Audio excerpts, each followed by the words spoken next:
Bonjour à toutes et à tous, j'espère que vous allez bien. Je suis très contente de revenir vers vous en vidéo après une très longue absence prolongée qui s'explique tout simplement par le fait que j'ai été très occupée, je crois une des périodes les plus chargées de ma vie jusqu'à présent. Donc autant pour vous dire que niveau lecture c'était déjà un petit peu compliqué quand il s'agissait de lire pour le plaisir, autant création de contenu c'était pratiquement impossible. Mais je suis désormais presque en vacances d'été, donc j'ai très hâte de pouvoir lire et de pouvoir faire des vidéos, faire des posts Instagram à nouveau, et je pensais même peut-être vlogger puisque je prévois de faire des vacances en Sicile. Donc dites-moi si ça vous intéresse et je pourrais éventuellement trouver un rapport entre ces vacances, la culture et bien sûr la littérature.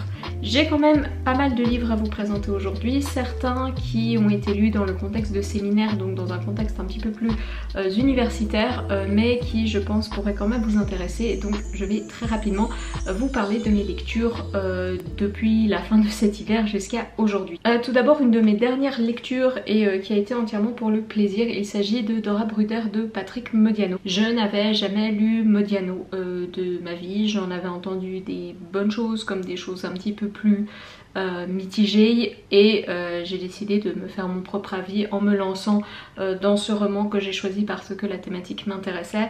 Alors Modiano, très souvent, alors déjà je crois que tous ses romans se passent intégralement à Paris, et surtout il est obsédé par l'idée de la période de l'occupation, de la résistance, mais également de la collaboration. Et Dora Bruder, qui a été publiée en 1997, ne fait pas d'exception à la règle, puisque dans cette nouvelle, le narrateur, et on est dans l'écriture blanche avec un petit peu cette ambiguïté entre narrateur et auteur, mais le narrateur trouve un avis de recherche daté de 1941 où une jeune fille juive de 16 ans, Dora Bruder, se sera enfuie de chez elle. Et à partir de ce moment, il devient obsédé par cet avis de recherche, notamment puisqu'il se doute bien qu'autant elle que sa famille, étant juifs, ont été des victimes de déportation et d'assassinat pendant la Shoah, et il va se mettre sur les traces de cette Dora, de cette adolescente fugueuse dans une période historique extrêmement compliquée. Ce qui caractérise ce roman, alors déjà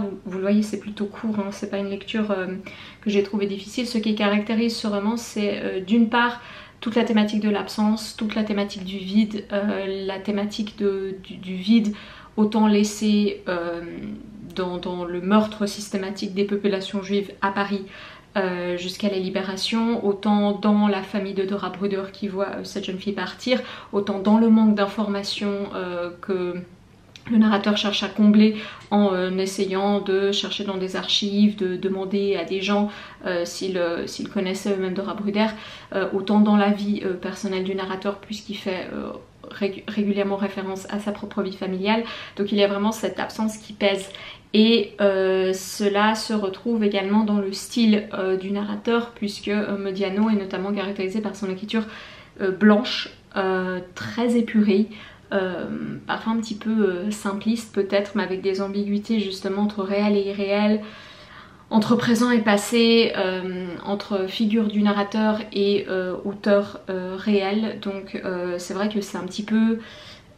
si vous aimez disons les styles un petit peu plus ornés, c'est clair que c'est pas forcément l'idéal, mais pour moi c'est assez bien passé. C'est pas forcément ce que je préfère non plus, mais j'ai trouvé que ça jouait bien avec le fond de cette histoire de Dora Bruder, donc plutôt une découverte positive. Et comme Modiano a beaucoup écrit et que ce sont souvent des œuvres courtes, je me dis pourquoi pas continuer un petit peu à le lire et à voir si cela me plaît toujours. Ensuite, changement complet de registre, j'ai lu Les Champs magnétiques écrit par André Breton et Philippe Soupeau. Donc là on est dans un recueil écrit en 1919, publié en 1920. Et on est en plein dans le mouvement surréaliste. Breton est considéré comme un des fondateurs du mouvement surréaliste que je connais finalement assez mal. Je connais un petit peu d'art surréaliste, notamment Max Ernst, et je connais quelques grands auteurs comme notamment Breton et Aragon, mais c'est vrai que j'avais très peu lu auparavant d'œuvres de ces auteurs. Et là on est également dans une des caractéristiques du mouvement surréaliste, puisqu'il s'agit d'un livre de poésie en prose écrit en écriture automatique. Pour essayer de le définir très brièvement et probablement pas très bien, l'écriture automatique c'est un processus pendant lequel des auteurs essayaient d'écrire sans s'arrêter et sans réfléchir, donc de manière justement mécanique, de façon très spontanée, sans revenir retravailler des phrases, sans s'arrêter pour penser aux mots qui venaient. Ils écrivaient vraiment tout d'une traite et ça avait pour but d'essayer de comprendre les processus cognitifs qui entraient en jeu lorsque l'on écrit, que ce soit un poème ou bon, les surréalistes rejetaient le roman, mais pour comprendre les mécanismes cognitifs de l'écriture de façon générale. Et donc Breton et Soupeau écrit ce livre à 4 mains sans qu'il n'y ait aucune distinction d'auteur, donc on ne sait pas ce qu'a écrit Breton, on ne sait pas ce qu'a écrit Soupeau, voilà, donc ça n'empêche pas la prose d'être magnifique, surtout que je pense que l'écriture automatique comme exercice ça révèle 100% les qualités d'un auteur ou d'une autrice. Il faut être très rapide, il faut avoir un très bon lexique, une très bonne grammaire, un très bon vocabulaire, mais forcément ça ne va pas être le texte avec le plus de continuité et le plus de cohérence de façon générale, et d'ailleurs c'est pas le but. On se retrouve plongé dans des univers un petit peu presque inquiétants, déstabilisants, et on en apprécie d'autant plus la qualité de la langue. Donc même si je suis pas, même si j'ai lu en appréciant tout le processus, en appréciant la valeur historique également de cette œuvre, ça ne m'a pas forcément beaucoup touché non plus. Ça reste une découverte intéressante et d'ailleurs je vous recommande de toute façon de lire ne serait-ce qu'une œuvre d'un auteur surréaliste. J'ai envie de dire une autrice aussi, mais au fait je n'en connais pas. Donc voilà, donc ça pourrait être peut-être une bonne porte d'entrée dans le mouvement et une bonne découverte des techniques qui étaient utilisées. Toujours de la poésie, mais registre, époque, style, idéaux complètement différents. J'ai Lyrical Ballads de Wordsworth et de Coleridge qui a été publié en 1798. Donc au début plutôt du mouvement romantique. Wordsworth et Coleridge sont vraiment considérés comme les deux fondateurs du romantisme anglais, qui est un mouvement à l'origine parti d'Allemagne, avant de passer d'également prendre forme en France. C'est vraiment tout ce que vous allez retrouver également chez les auteurs comme Victor Hugo, chez les auteurs comme Lamartine. C'est la figure du poète romantique qui va porter une attention toute spéciale à la langue, qui va remettre en question une certaine rigidité de style tout en utilisant un vocabulaire extrêmement lyrique. D'ailleurs c'est dans le titre, la nature y joue un rôle prépondérant forcément, donc le poète qui a cette forme privilégiée avec la nature, avec le monde extérieur, bref, on est vraiment en plein dans ça. Et si aujourd'hui c'est facile avec du recul de trouver ça peut-être un petit peu vieillot, de trouver ça un petit peu surexploité, je trouve quand même que ça reste très agréable, notamment en poème. C'est des poèmes très longs, surtout ceux écrits par Wordsworth. Je crois qu'il y a le poème le plus long de Wordsworth à l'intérieur de ce petit recueil. Si vous voulez découvrir les romantiques anglais, je pense que ça doit exister en français, et si vous voulez découvrir deux grands noms de la littérature anglaise qui sont étudiés dans beaucoup de pays anglo-saxons, je vous recommande ce court ouvrage qui ne devrait pas... qui caractérise encore une fois, tout comme Les Champs Magnétiques, une bonne porte d'entrée dans ce mouvement littéraire et culturel. Cette fois-ci, j'ai un essai GSZ de Roland Barthes, essai écrit en 1970. J'ai très peu lu Roland Barthes. Alors j'ai lu La mort de l'auteur évidemment il y a très longtemps. J'ai lu Fragment du discours amoureux, qui est un livre un petit peu à part, un petit peu plus accessible et moins forcément dans la critique littéraire pure. Ici Barthes va analyser une nouvelle de Balzac, Sarrasine, sauf qu'il ne va pas du tout faire une analyse textuelle classique. D'ailleurs à un moment il dit ceci n'est pas un commentaire de texte, ce n'est pas le but. Il va vraiment procéder par fragments, des fois en citant de très longs passages du texte, et il va s'interroger sur tous les codes balzaciens qui sont mises à l'œuvre. Il en décèle je crois 5 à peu près, que ce soit lié aux signes, que ce soit lié aux aspects culturels, et il va vraiment chercher à un petit peu décortiquer l'univers littéraire de Balzac à un moment notamment où le roman balzacien était beaucoup remis en question. C'est très intéressant, c'est très littéraire aussi, donc je sais pas si je le recommanderais forcément à tout le monde. Si vous avez envie de lire quelque chose de Roland Barthes qui est relativement, je sais pas si on pourrait dire accessible, mais en tout cas c'est très intéressant et on n'est pas non plus dans un énorme pavé, ça pourrait peut-être vous intéresser. Donc voilà, œuvre très connue de Roland Barthes. Coup de cœur de lecture, j'ai enfin lu Une vie de Maupassant. J'aime beaucoup Maupassant, donc je sais que très probablement, je savais que très probablement j'allais aimer cette œuvre comme j'aime ses nouvelles, comme j'aime ses autres romans, et ce roman écrit en 1883 n'a pas dérogé à la règle. C'était absolument merveilleux, mais c'était aussi, comment dire, une lecture terrible sous certains aspects, puisque dans ce roman on va suivre la vie de Jeanne qui suivit une éducation au couvent, donc autant dire qu'elle ne connaît rien au monde et à la réalité de la société, et qui va épouser un homme violent, un homme cruel, un homme qui va la tromper très rapidement, et en fait elle va avoir une vie absolument malheureuse du début jusqu'à la fin. Toutes ses désillusions vont être brisées, elle va devoir faire face à toutes les épreuves les plus terribles que l'on puisse imaginer, donc pas une lecture très joyeuse. Je crois que c'est peut-être avec certaines nouvelles, mais disons qu'il y a vraiment ce côté dur de l'écriture de Maupassant que l'on retrouve ici. Cela pourrait ressembler également à un roman de Zola, où on est en plein naturalisme dans la création des personnages, dans la description de la société, dans la perception des influences généalogiques, puisque Jeanne a une tante qui est déjà fragile, donc on comprend au début qu'elle va peut-être avoir certains traits de caractère de cette tante.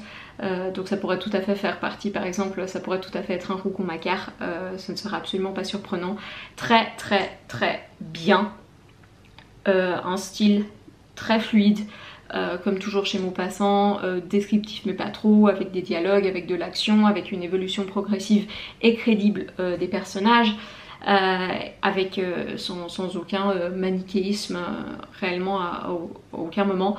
Donc très bonne lecture, et si vous cherchez à lire un roman de Maupassant et que vous avez déjà lu Bel Ami, au fait vraiment lisez celui-ci, et vous allez très probablement pleurer, mais vous serez quand même content de l'avoir lu. Ensuite, dans le cadre d'un séminaire cette fois, j'ai lu plusieurs œuvres de Coetzee, en commençant par Elisabeth Costello, publiée en 2004, et qui suit une jeune femme, non pardon pas une jeune femme justement, une femme d'âge mûr qui s'appelle Elisabeth Costello, qui est une ancienne prof universitaire à la retraite depuis quelques années, qui est surtout connue pour une œuvre qu'elle a écrite sur Ulysse de James Joyce. Il y a, au moment où prend place le roman, il y a plusieurs décennies.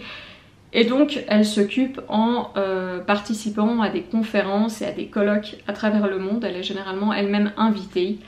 La particularité de cette œuvre, elle réside surtout dans la forme, puisque en apparence cela commence comme un roman ordinaire, mais très rapidement on s'aperçoit que l'on va littéralement assister aux conférences d'Elisabeth en tant que spectateur ou spectatrice, qu'on va la voir parler de sujets qui lui tiennent à cœur, et comme elle le dit au début, c'est une vieille femme qui s'en fiche un petit peu de ce que pensent les autres. Donc par exemple quand elle doit se lancer dans un plaidoyer passionné pour les animaux, étant elle-même végétarienne, elle ne va pas hésiter à le faire, même si ça peut être dérangeant entre guillemets pour d'autres personnes, et c'est un personnage rempli de contrastes, c'est-à-dire qu'elle a un caractère pas facile du tout, qu'elle a des relations compliquées avec ses enfants, et qu'on sent que c'est une femme qui a vécu une vie longue est compliquée et qui a tout un bagage intellectuel et émotionnel qu'elle porte avec elle. On sent très clairement qu'elle est également inspirée de Coetzee, puisque si on lit certaines choses sur Coetzee, on voit plusieurs parallèles en gros qu'on peut tracer entre l'auteur et ce personnage féminin. J'ai trouvé ça très bien, même si des fois ça peut être un petit peu déstabilisant parce qu'il n'y a pratiquement aucune action, c'est vraiment presque que des monologues et on voit notamment les réactions positives et négatives de l'audience et des personnes à qui Elisabeth parle, mais j'ai jamais rien lu j'ai jamais lu d'œuvre au fait qui pourrait ressembler à celle-ci, donc plutôt une bonne lecture et j'en étais plutôt satisfaite à la fin. Autre lecture de Coetzee, j'ai ici ce qu'on appelle la trilogie de Jésus. Il s'agit réellement de ces derniers livres qui ont été écrits entre 2015 et 2019, je suis plus sûre, mais vraiment très très récent. Et il y en a 3. Il y a l'enfance de Jésus, The Childhood of Jesus, The School Days of Jesus, donc l'école de Jésus en quelque sorte, et The Death of Jesus, la mort de Jésus. Si vous voyez ces titres et que vous vous dites ah bah ça va parler de la vie de Jésus de Nazareth, pas du tout. Cela prend place dans un pays fictionnel, on sait juste que c'est un pays hispanophone qui reçoit énormément de personnes migrantes. Et la particularité de ce pays, c'est lorsque les migrants arrivent, ils oublient complètement leur passé, ils oublient leur nom, ils oublient leur date de naissance et c'est le gouvernement local qui va leur donner un prénom, qui va leur donner une date de naissance. Donc dès le départ on rentre dans ce monde qui est entre l'utopie et la dystopie, puisqu'on a cet état qui est très très présent d'une façon un petit peu inquiétante parfois, mais d'autre part qui a beaucoup de programmes d'intégration, qui a clairement des petites orientations socialistes par-ci par-là, qui en font que c'est un pays plutôt prospère où tout le monde a accès à un logement, tout le monde a accès à de la nourriture.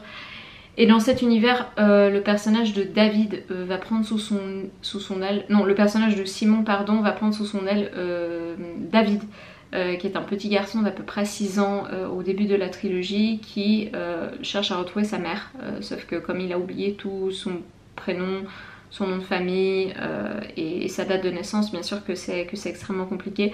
Et donc David va devenir, non, Simon va devenir une figure paternelle pour David, essayer de le conduire à travers ce monde et surtout de retrouver sa maman.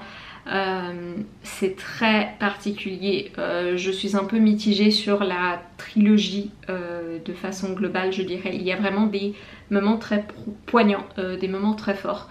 Je dirais qu'au niveau de la construction de l'univers c'est très bien fait parce qu'on ressent comment dire, on ressent toute la déstabilisation que vit Simon lorsqu'il arrive dans ce nouveau pays dont il ne connaît absolument rien. On a très peu d'informations, donc on découvre également les côtés, les bons et les mauvais côtés de ce nouveau univers. Et du coup on ressent presque un malaise quand on voit ces deux personnages évoluer, et de ce point de vue là c'est très très bien fait, surtout que le style un peu plus tardif de Coetzee est vraiment très épuré pour le coup, très simple et repose également sur les dialogues. Donc David est un enfant très curieux qui va poser plein de questions à Simon, et c'est ce qui va lancer de nombreuses conversations, qu'elles soient sur la politique, sur la société, sur la philosophie. Après, justement par moments j'ai eu beaucoup plus de peine à accrocher à l'histoire. Le deuxième tome, notamment de School Days of Jesus, je m'en rappelle assez mal.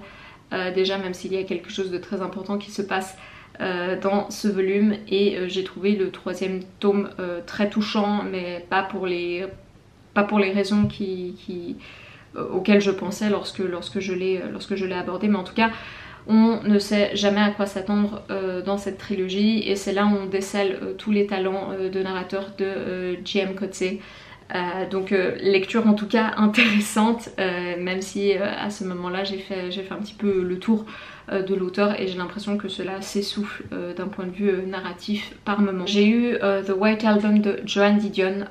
Didion, elle a deux styles d'écriture. Soit elle va parler d'elle-même et de sa famille, c'est notamment le cas dans L'année de la pensée magique ou dans Blue Nights. où elle va parler du deuil de son mari et de celui de sa fille, soit elle a ce réalisme journalistique, sauf erreur de ma part, qui décrit les articles de journaux qu'elle a écrits, puisqu'elle a travaillé des années notamment pour Vogue. Cet ouvrage publié en 1979, c'est au fait ce livre publié en 1979, c'est au fait un recueil d'articles de journaux que Joan Didion a écrit sur la Californie de 1968 à 1978. Donc on est au cœur de la fin des années hippies, notamment du meurtre causé par les alliés de Charles Manson, si vous connaissez un petit peu, dans toute la mouvance des Black Panthers, dans de nombreuses questions liées au mouvement alternatif et à la réalité de la Californie qui est en plein développement et qui est un état très capitaliste. C'est très intéressant. C'est une manière unique d'aborder la réalité où on sent que Didion parfois romance certains éléments, mais on sent également que c'est finalement ancré dans la réalité et c'est toujours des expériences qu'elle a elle-même vécues et elle va pas forcément tout noter, tout remanier comme un reporter traditionnel le ferait. Elle va vraiment décrire tout ce qui s'est passé de bout à bout et quelles ont été ses impressions, quels ont été ses ressentis. Donc on la retrouve un petit peu comme témoin de nombreux moments historiques importants et je trouve que ça dresse un beau portrait des États-Unis au-delà des clichés. Et par États-Unis, je veux vraiment dire la Californie à cette époque, au-delà de toutes les idées reçues qu'on peut avoir sur les hippies, qu'on peut avoir sur cette période. Donc comme souvent chez Didion, ça a été une très bonne lecture pour ma part, même si je pense que je préfère justement ces romans un petit peu plus personnels. Mais ça reste une série de témoignages très précieux également pour toute sa postérité. Ensuite, j'ai lu un livre qui passe énormément sur le BookTok, le BookTube, le Bookstagram, tout ce que vous voulez. Une année de repos et de relaxation, je crois, de Ottessa Moshfegh. Œuvre relativement récente, je crois qu'elle date de 2014, maintenant j'ai un doute alors que j'avais regardé, non 2018, donc encore plus récent que 2014. La narratrice, dont on ne connaît pas le nom, grandit dans un milieu extrêmement privilégié, ses deux parents sont très riches. Et elle connaît toute une série de traumatismes, autant liés à ses parents qui meurent très brutalement l'un après l'autre, autant liés à son petit ami qui lui fait subir toutes sortes de violences sexuelles et conjugales.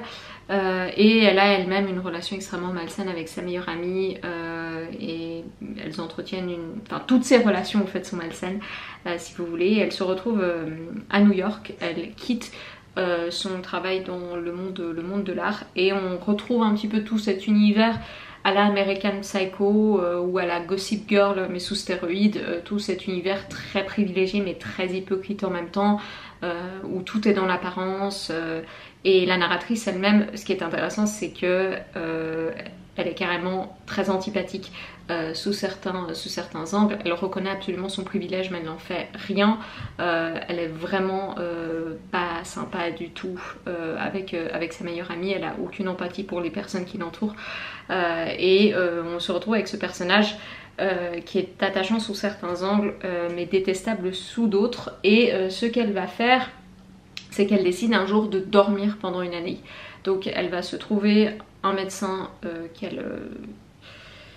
une femme médecin et elle lui dit tout pour avoir plein de médicaments différents. Elle va s'enfermer dans son appartement et au fait elle va dormir et lorsqu'elle n'arrive plus à dormir elle prend des médicaments qui font en sorte qu'elle s'endorme à nouveau.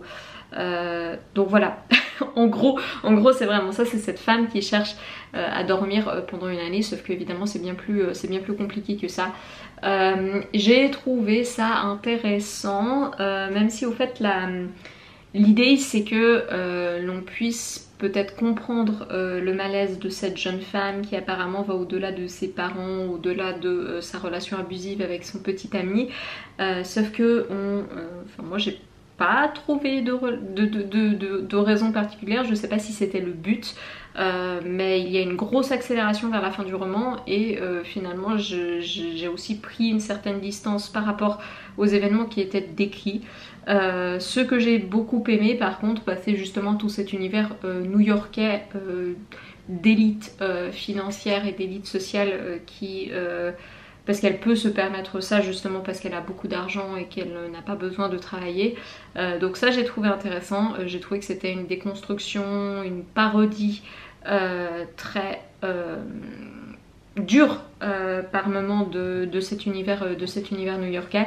Des fois j'ai trouvé que le côté trash était un petit peu amplifié plus par provocation sans que cela amène nécessairement quelque chose. Donc on est dans la littérature, vraiment dans la littérature pop, pas dans le sens populaire, plus dans le sens pop culture, et je comprends également pourquoi ça a beaucoup plu. Là où j'ai trouvé ça également bien, c'est toute la construction de ce personnage féminin qui n'est pas du tout angélique mais qui est elle-même une victime de la misogynie dans laquelle elle doit évoluer, qui a internalisé plein de choses absolument abominables, et ça va pas du tout chercher à la déconstruire, ça va pas du tout chercher à la réhabiliter, et on sent toutes les nuances éthiques finalement de ce personnage et de comment elle gère son propre privilège avec son envie de se couper totalement du monde sans mourir. Et ça aussi j'ai trouvé ça touchant parce que ce qu'elle fait c'est finalement une tentative de suicide qui n'en est pas une. Elle va chercher sans que l'on puisse comprendre vraiment pourquoi à dormir pendant une année, comme si ça lui permettrait de renaître d'une certaine façon. Donc du bon et du mauvais, de façon générale j'ai trouvé ça plutôt sympathique à lire. C'est une lecture très dure par moments mais également plus légère dans le style qui se lit de façon franchement très fluide, très linéaire. Il n'y a pas grand chose à dire sur la forme de cette œuvre, donc je pense que ça pourrait plaire à certaines personnes et je pense pas en même temps que ce soit forcément un énorme coup de cœur pour moi non plus. Je vais essayer d'aller plus vite parce qu'il me reste encore 5 livres. Ah mais j'ai lu un essai de Andrea Dworkin qui était au programme du club de lecture féministe d'Antastasia Lich. J'ai lu Les femmes de droite, écrit en 1983, dans lequel Dworkin va se poser la question pourquoi certaines femmes décident de s'allier à la droite. Donc dans son cas elle va parler vraiment de femmes républicaines aux États-Unis, de pourquoi certaines femmes voient ça comme un refuge des hommes, de pourquoi certaines femmes se sentent protégées lorsqu'elles adhèrent autant que possible aux règles patriarcales et qu'elles choisissent de devenir de bonnes femmes en opposition à toute la perception négative des féministes. Très bien écrit de bout en bout. Moi je trouve, j'adhère complètement aussi au style d'Andrea Dworkin. J'avais déjà lu son ouvrage notamment sur la pornographie. C'est clair que c'est très dur par moments, mais je trouve pas ça... Déjà je trouve pas ça nécessairement faux. Et ensuite je trouve pas ça plus radical qu'autre chose. Je trouve qu'elle dit simplement les choses telles qu'elles sont et qu'elle ose nommer les aspects les plus violents de la société patriarcale qu'elle a elle-même connue dans sa vie personnelle. Et là on sent qu'elle a vraiment donné du sien pour aller à la rencontre de ces femmes qui pourtant la détestent. Elle était vue vraiment comme l'ennemi numéro 1 du féminisme des années 80 aux États-Unis. Donc très bonne lecture. Juste à quelques moments on s'éloigne peut-être un petit peu du sujet, je vais pas trop vous en dire, mais ça reste un essai que je trouve très bien référencé, que je trouve très bien expliqué, et je trouve qu'on ressent en fait toutes les connaissances et l'engagement d'Andrea Dworkin dans son combat pour le droit des femmes. Une œuvre extrêmement contemporaine, très courte, que j'ai lue et qui malheureusement n'a pas encore été traduite en français, c'est How to Pronounce Knife de Suvankam Tamavongsa, publié en 2020, qui a reçu plusieurs prix au moment de sa publication. Il s'agit d'une série de courtes nouvelles d'une autrice qui est canadienne mais qui est née au Laos et y a vécu notamment, qui a vécu jusqu'à l'âge de 12 ans. Donc chaque nouvelle va parler d'un aspect différent de la communauté laotienne au Canada et aux États-Unis, qui est une communauté relativement récente et qui souvent fait plutôt des travaux difficiles et peu rémunérés. Donc Tama Vongsa, pardon, va chercher à illustrer autant que possible la réalité de ces différents personnages tout en restant attaché à leur intimité, à leurs relations amoureuses, à leurs relations familiales. J'ai pas grand chose à dire sur ce livre, je l'ai plutôt bien aimé. J'ai trouvé par contre qu'il y avait une grosse différence de qualité entre les différentes nouvelles et il y en avait que je trouvais au fait pas du tout crédible alors qu'on est censé être dans un univers assez réaliste qui dénonce certains aspects de la société. Il y en a vraiment, j'étais un petit peu surprise disons par leur contenu, et d'autres que j'ai trouvé très touchantes, que j'ai trouvé très bien faites. Et en plus, si vous cherchez un livre relativement abordable en anglais, pour le coup le langage est pas compliqué du tout, et c'est peut-être mon autre un petit peu critique, c'est que c'est pas, moi je trouve qu'on peut en faire un petit peu plus au niveau stylistique, et que là j'ai l'impression que c'était du minimalisme pur, et que l'intérêt de cette œuvre résidait finalement beaucoup plus dans le fond que dans la forme. Voilà pour How to Pronounce Knife de Suvankam Tama Vongsa. Ensuite j'ai lu Open Water de Caleb Azuman Nelson, autre livre très contemporain puisqu'il a été publié en 2021, et il suit un jeune homme au sud de Londres, un jeune homme britannique noir, dans sa relation amoureuse avec une jeune femme qui va d'abord devenir sa première petite amie. Et là on est vraiment dans le slow burn, hein. C'est-à-dire que c'est un petit peu, je dis ça très sérieusement, mais c'est un petit peu comme dans les dramas coréens, c'est-à-dire qu'on n'est pas du tout dans quelque chose de charnel très rapidement. Les deux personnages ils vont prendre très longtemps avant d'admettre leurs sentiments, et c'est notamment parce que le personnage principal est traumatisé par un événement, sans trop vous en dire, qui est lié aux violences policières racistes au Royaume-Uni, et il ne va pas réussir vraiment dans la...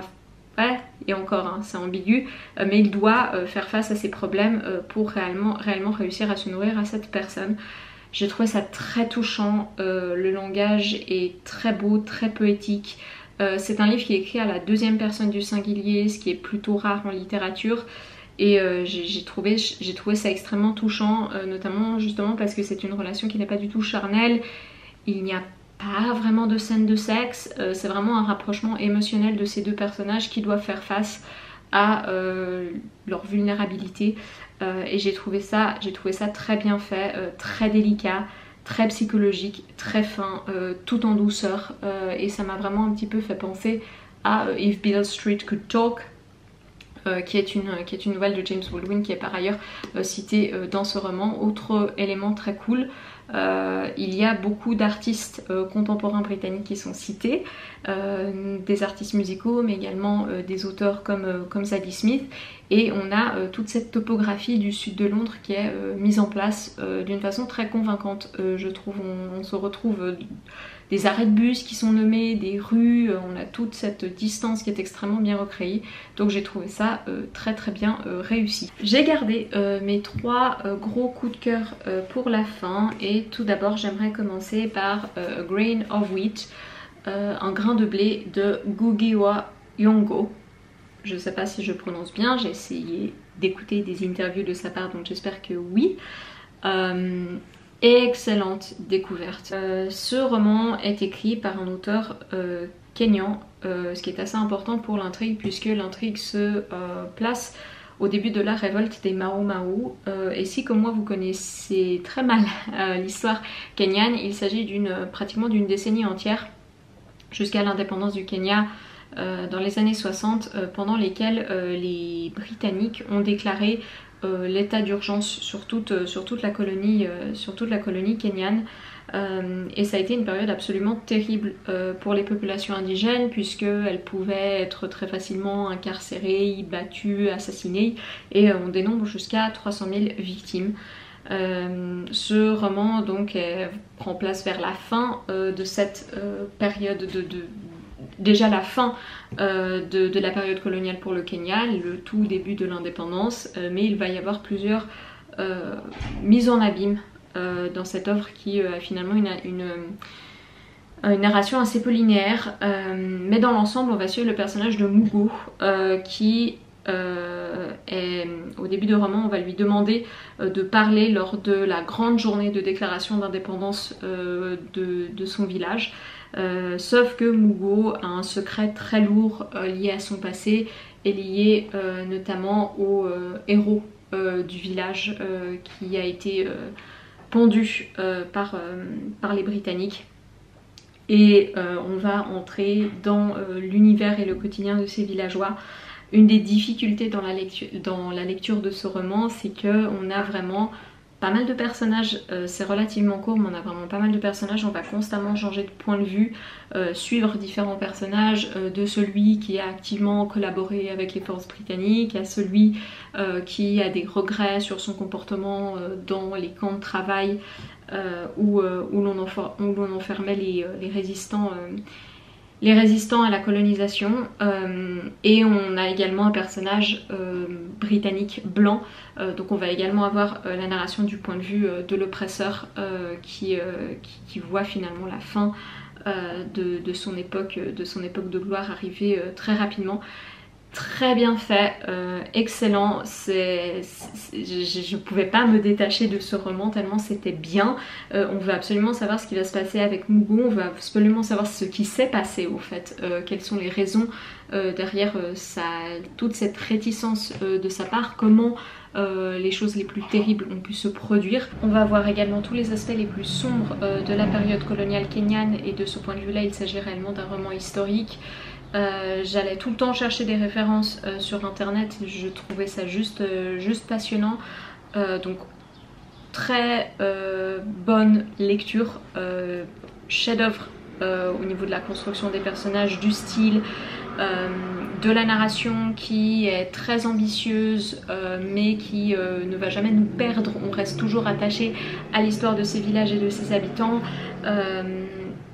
Juste un magnifique roman de bout à bout, et je veux absolument, et je trouve absolument que c'est une œuvre qu'on devrait lire, puisque de base on ne lit pas assez de littérature africaine à mon avis, et là on va vraiment découvrir un très grand auteur du Kenya et de ce continent. Autre lecture excellente, l'essai La politique sexuelle de la viande de Carol J. Adams, lu encore une fois dans le club de lecture féministe d'Antasthesia.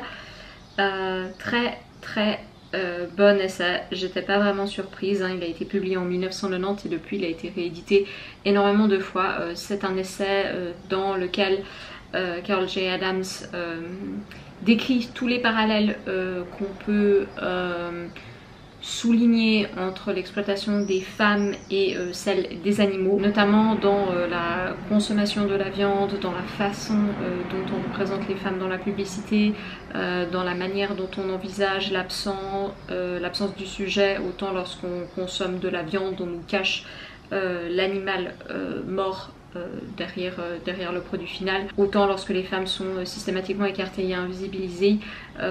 Très convaincant, c'est un essai très riche, très bien référencé, et qui a vraiment eu pour le coup un impact très important, autant dans les études féministes que dans les études végétariennes et véganes. On a une approche qui est assez pluridisciplinaire, j'ai trouvé. On a vraiment une approche plutôt polyvalente qui va emprunter à différents aspects du monde académique, ou tout simplement du monde du combat pour le droit des femmes et pour le droit des animaux. Donc de ce point de vue là, j'ai trouvé que Carol J. Adams était vraiment convaincante, et je l'ai trouvé en fait j'ai trouvé qu'elle réussissait à rendre le tout plutôt relativement accessible, sans pour autant sacrifier une certaine rigueur intellectuelle. Donc j'ai trouvé ça super bien. J'avais lu des extraits avant, mais le fait de lire le livre en entier, ça valait vraiment totalement la peine. Et surtout ça va, je pense, vous ouvrir l'esprit sur une facette de l'exploitation des femmes que l'on aborde peut-être assez peu, et notamment le lien qu'on peut voir entre tout le système patriarcal et l'industrie de la viande, qui reflète des réalités racistes, des réalités misogynes, et vraiment une très bonne découverte, que vous soyez végétarien ou non. Je pense que la lecture de cet essai va vous convaincre ou en tout cas vous faire réfléchir. Donc très très bonne lecture de Carol J. Adams. Dernier coup de cœur, j'ai enfin lu François Mauriac et j'ai surtout lu Thérèse d'Esquerroux de cet auteur roman publié en 1927 dans lequel on va suivre Thérèse d'Esquerroux qui est une femme issue de la bourgeoisie de la province de Bordeaux qui va faire un mariage complètement conventionnel avec un marchand et un propriétaire de terrain. Mariage qui va se révéler malheureux, ou plutôt Thérèse va très rapidement s'ennuyer beaucoup et elle va essayer d'empoisonner progressivement son mari qui ne va pas mourir mais qui va s'apercevoir de ce qui se passe. Et ça, ce n'est pas un spoiler puisque le roman s'ouvre avec Thérèse qui a été acquittée de son procès, sa famille ayant fait tout le possible pour faire taire cette affaire et pour bien évidemment éviter un trop grand scandale familial dans cette société du début du XXe siècle qui est extrêmement conservatrice. Et elle va devoir retourner vivre avec son mari tout en, voilà, en ayant cette situation quelque peu gênante puisqu'elle a essayé de le tuer. Excellente lecture, je comprends juste pas pourquoi je l'ai pas lu avant. Peut-être que François Mauriac est tout simplement un petit peu moins connu aujourd'hui, mais j'ai trouvé ça génial.